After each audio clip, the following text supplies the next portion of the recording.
A las primeras luces de la primavera de 1806, abrazado a las carencias de una profunda pobreza, comienza la vida de uno de los hombres que figurará en el mundo, marcando con su arribo un antes y un después en los albores mexicanos del tiempo. Benito Pablo Juárez García nace en la agreste Sierra Zapoteca, en un rudimentario pueblito llamado San Pablo Guelatao, de la jurisdicción de Santo Tomás Ixtlán, ranchería localizada a 60 kilómetros de la capital del estado de Oaxaca. Único hijo varón de 3 hermanos del matrimonio zapoteca de Marcelino Juárez y Brígida García. Pero las vicisitudes de la vida lo harían huérfano de padre y madre a la temprana edad de 3 años, quedando bajo la tutela de su tío Bernardino Juárez y su abuelo. Pobre, huérfano, indígena natural y en un México de principios del siglo XIX, impensable pudiera asistir a la escuela. Por ello, a edad muy temprana las necesidades lo obligan a comenzar su vida laboral entre el pastoreo y la agricultura. Benito logra aprender un poco de español que le enseña su tío Bernardino cuando el trabajo así lo permitía. Empero, su lenguaje dominante es el zapoteco. Demuestra ser un niño de brío y talento en el aprendizaje, con poderosos deseos de educación. El romanticismo de la historia de bronce cuenta que una tarde de diciembre de 1818, entre el ir y venir del pastoreo cotidiano, por una pueril distracción, extravía un animal, oveja o chiva, vaya usted a saber qué era. El chiste es que al no encontrarlo por ningún lado, aunado al temor de la dura disciplina doméstica que se impartía en la casa Juárez, huye por la tarde-noche a la capital del estado. O quizás solamente abandonó la ranchería debido al temor de la miseria que le devenía su vida de quedarse en Guelatao. Y así llega a Oaxaca. Con 12 años, una extenuante caminata a cuestas y sin poder hilar una sencilla conversación en español, se encuentra en la capital oaxaqueña en el invierno de 1818. Ahí, busca a su recién casada hermana Josefina Juárez, quien desempeña trabajos de cocina en casa del comerciante de origen italiano don Antonio Maza, mismo que en ese momento sería inverosímil pensarlo, pero que a la postre se convertiría en su apreciado suegro. Ayudado por Josefina, le ofrecen trabajo eventual en la casa de don Antonio, cuidando bestias de corral, ganando 2 pesos diarios, en lo que encontraba lugar fijo para alojarse. Al poco tiempo, por azares del destino, tuvo la fortuna de toparse con un cura ilustrado y benefactor de la localidad, de la Orden de San Francisco, que a ratos encuadernaba libros en una tradicional imprenta, el fray Antonio Salanueva. El clérigo prontamente detecta las facilidades cognitivas e intelectuales que tenía Benito Pablo para aprender y de inmediato las explota. Le termina por enseñar bien el español y lo lleva a confirmar para que le permitan estudiar en el seminario la instrucción equivalente a la primaria y secundaria. Al llegar la época del México independiente, muchas cosas cambiaron en la neonata nación, y en Oaxaca no habría excepciones.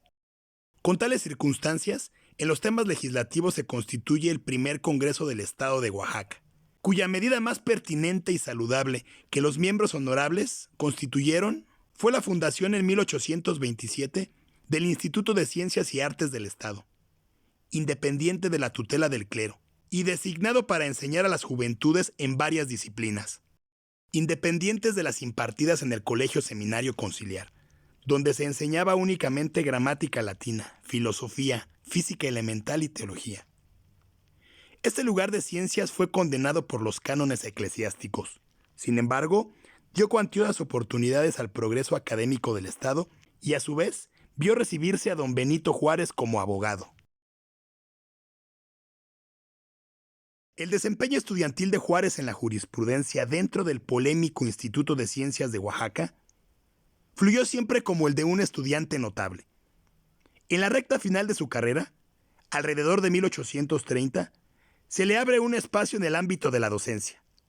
Sustituye al catedrático de la materia de física, recibiendo una gratificación mensual de 30 pesos. Al año siguiente, comienza su pasantía como abogado en el bufet jurídico del licenciado don Tiburcio Cañas, quien gozaba de un buen prestigio regional, en lo que a su beneficio era excelente para foguearse en el campo de las leyes, progresando tan saludablemente en dicho escenario que a la brevedad por elección popular fue designado regidor del Ayuntamiento de Oaxaca. De esa manera y por esos meses, se corrieron fuertemente las voces internacionales sobre la amenaza latente de las intenciones de reconquista española entrante por la zona del Istmo de Tehuantepec. Y aquí nos permitimos abrir un interesante contrapunto. Para todos aquellos que afirman que Benito Juárez fue un político y presidente que nunca combatió sus guerras.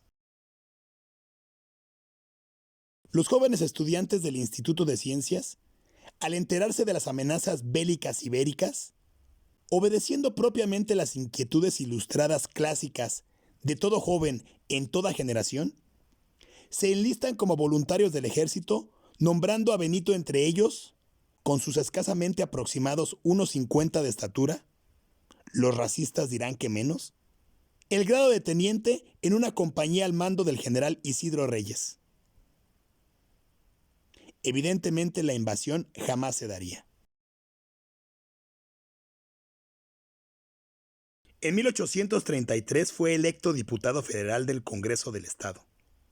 Su padrino de confirmación, el benefactor Fray Salanueva, conociendo la imposibilidad para que Juárez se ordenara sacerdote, resignado le permite seguir la carrera de leyes, que luego de entrados los primeros días del siguiente año 1834, presentaría su examen final de jurisprudencia ante la Corte de Justicia del Estado, aprobando y haciéndose del título de abogado, para que a los pocos días la legislatura lo nombrara magistrado interino de la Corte de Justicia Estatal, cuyo cargo desempeñó poco tiempo. Después de un breve confinamiento involuntario en la villa de Tehuacán, Puebla, debido a los particulares intereses de los gobiernos conservadores entrantes, volvió a Oaxaca para dedicarse al ejercicio privado de la abogacía. A su vuelta, a criterio de él mismo, la capital del estado estaba patas para arriba. Y lo citamos. Se hallaba todavía el clero en pleno goce de sus fueros y prerrogativas, y su alianza estrecha con el poder civil le daba la influencia casi omnipotente. Otra desmitificación que viene a colación a ser es la de que Benito Juárez sentía una profunda repugnancia por la raza indígena de la nación, y que inclusive él mismo se avergonzaba de sus orígenes zapotecas. Aquí nos damos a la tarea de narrar sucesos esclarecedoramente concisos, ocurridos en 1834, que lo desmienten.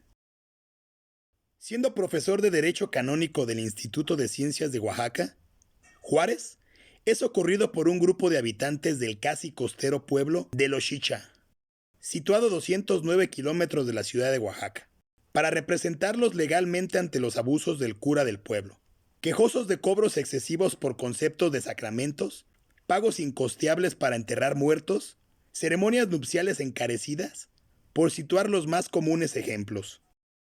Se le fue boletinada licencia para suspender temporalmente su cátedra en el instituto y pudiera desplazarse a defender a los indígenas de la comunidad de Loxicha. En los hechos, sin contratiempos, el clérigo de la ranchería fue citado a declarar obedeciendo a un juicio común y corriente apegado a derecho. Sin embargo, imagínense, si los juicios en la actualidad son engorrosos, ¿cómo habrán sido en la primera mitad del siglo XIX? Pues pocos meses delante, el gobierno del estado cambió, entrando una administración profundamente conservadora que le dio un giro peculoso a la celebración del juicio.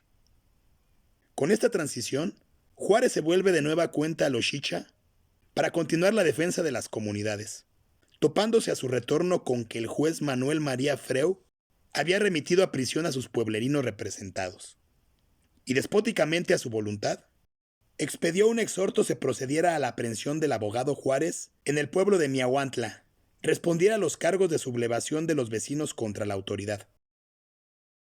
Lo extraen de su morada a medianoche y lo mandan preso sin darle razón alguna. Por fortuna para él, 9 días después de pagar su fianza, recuperó su libertad sin que el juez María aclarara su situación. Después de la funesta tropelía, Juárez continuó con el ejercicio de su profesión hasta el año de 1841. Y posteriormente, el 31 de julio del 43, emparentó con su antiguo benefactor. Contrajo nupcias con la señorita Margarita Maza, hija adoptiva del comerciante don Antonio Maza y doña Petra Parada. Años muy difíciles vendrían para la nación. 1846, México sufre la más repugnante invasión de los Estados Unidos desde los frentes de Veracruz y Nuevo León.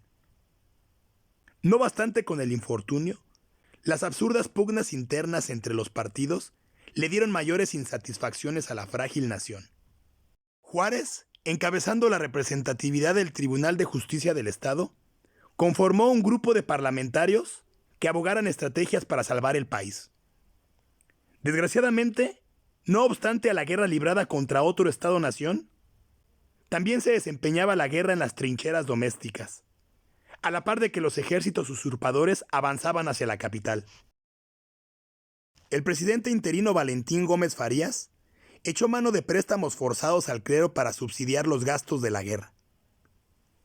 Inconforme a los opositores moralinos y, por supuesto, los clérigos, arman con lana de las arcas de la iglesia un grupo paramilitar de jóvenes burgueses, si el término así lo permite, para dar un golpe de estado. Jóvenes conocidos como los polcos, apodados así porque la polca era la música moderna que se bailaba en la época. Este grupo disidente de polcos, aventados por las ideas conservadoras, revientan ataques rebeldes en las calles de la capital mientras los gringos acechaban la soberanía nacional. Con el tiempo, la rebelión fue sofocada por las fuerzas del colegio militar, donde figuraba el adolescente Leandro Valle. Un año después, en septiembre de 1847, México es derrotado, ocupando la capital de la nación a violencia y sangre. Ahora, el país está de cabeza, pero la diplomacia en Oaxaca debía de continuar. En junta extraordinaria se reúne el legislativo nombrando a Benito Pablo Juárez gobernador interino del estado, cargo que ejercería hasta 1848, un mes antes de que las fuerzas yanquis abandonaran el país, no sin antes cercenar la mitad de México que hasta la primera mitad del siglo XIX se había conocido.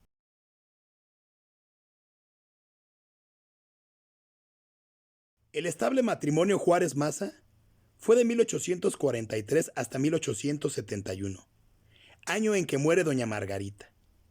Tuvieron 12 hijos, 9 mujeres y 3 hombres, agregado a que Juárez antes de casarse con doña Margarita ya tenía 2 hijos, Tereso y Susana, quien padecía de una enfermedad mental. En 1850, en funciones de gobernador, se le muere la niña María Guadalupe, su hija de 2 años de edad.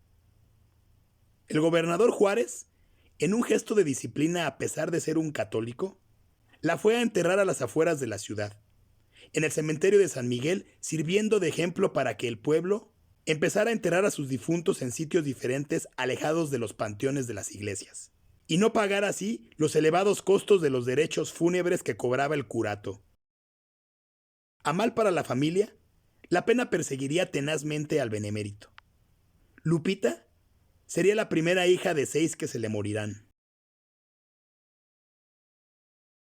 Sabemos que la relación entre los expresidentes Juárez y Antonio López de Santa Anna no fue para nada buena, a consecuencia de contraposiciones ideológicas mutuas. En 1853, cuando Antonio López de Santa Anna ocupó la presidencia, instauró una tiránica dictadura, con la intención de transformar el país en una especie de monarquía absoluta imponiéndose a la cabeza, lo cual dio lugar a una persecución de aquellos que considerara sus enemigos políticos. Y evidentemente, uno de ellos era Benito Juárez. Para mayo de ese año, volvió al pueblo de Ixtlán para defender a sus paisas naturales, que palabra alguna de castellano entendían y juzgados y encarcelados eran. Al dirigirse a los juzgados, al mediodía, llegó una tropa armada que lo capturó informándole que sería extraditado detenido al estado de Veracruz. Al llegar a la capital Jalapa, fue privado de su libertad por 75 días, en un calabozo funesto. Después fue liberado, pero tan solo duraría unas horas, ya que el hijo del presidente, don José Santana, se acometió a recapturarlo y trasladarlo preso al castillo de San Juan de Ulúa. Ahí, recluido en una insalubre mazmorra y enfermo, el director de la cárcel, Joaquín Rodal, le notifica que será exiliado. Días más tarde, y con escasos centavos en sus bolsillos y tan solo 2 cambios de ropa, lo embarcan en el vapor inglés Avon, haciendo escala en La Habana, donde transbordará otro vapor que lo llevará a su destino en Nueva Orleans, donde llegaría el 29 de diciembre a su destierro. Causó gran desesperación en Benito debido a que carecía de medios económicos, no solo para su subsistencia, sino fundamentalmente para sostener a su esposa y sus tantos hijos. Sería en ese lugar de las costas del Golfo donde conocería a connotados políticos como Melchor Ocampo, exgobernador de Michoacán, Ponciano Arriaga, José María Mata y Pedro Santacilia, su futuro nuero, con quienes construiría las bases ideológicas de un proyecto de reconstrucción nacional a la próxima caída del santanismo. Hasta aquí este video. Te invitamos a pasar a la parte de los comentarios para darnos tu opinión sobre qué te ha parecido este video y complementarlo con tu importante aportación. También, si aún no lo has hecho, te invitamos a suscribirte a nuestro canal y activar la campanita de las notificaciones para que estés al día con nuestro contenido. Te agradecemos el favor de tu preciada atención. Vanguardia en el tiempo.